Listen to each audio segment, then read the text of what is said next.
this is Ebola Bundibugyo. And this one is one for which we don't have vaccines, for which we don't have monoclonal antibodies, so it will be harder to treat. I wanted to now talk about another virus that's in the headlines today, Ebola. There was an outbreak announced in a remote part of the DRC with let me just look at the number right. I think 246 cases, 65 deaths. And this is in a gold mining town in the DRC. The DRC is a politically challenged place where there is civil war, where there is strife, where there is militias, where there are very remote places that are hard to get to. And I assume this is where that Ebola outbreak is. And what also makes it harder is that this is not Ebola Zaire. So there's several different strains of Ebola. This is Ebola Bundibugyo.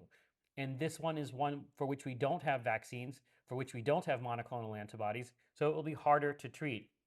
This is going to require a lot of coordination to dampen, but it's not something that I expect to spread rampantly. I think the fact that it's in a remote area, the fact that it's in the DRC, which has dealt with Ebola outbreaks multiple times, I think should be able to be contained with WHO and Africa CDC work. There was an op-ed today kind of reflecting on both the similarities and differences between Hanta and the Ebola outbreak by Krutika Kupali in STAT. She's an infectious disease doctor in Dallas, and she made a great point about how it's very important to be proactive. Proactive not during an emergency, but during peacetime, that you have to actually support these institutions, support the systems you have in place to deal with outbreaks like hantavirus or Ebola.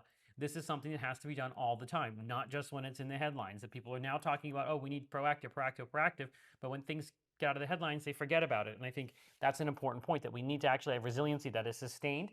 And part of that resiliency is the CDC cooperating with WHO. Right now, the CDC might need permission to talk to somebody from WHO. You can't have some government bureaucrat saying yes or no if someone can talk about an infectious disease outbreak between CDC and WHO. The government, by government I mean RFK and his people in HHS, they need to remove these limitations between CDC and WHO communication.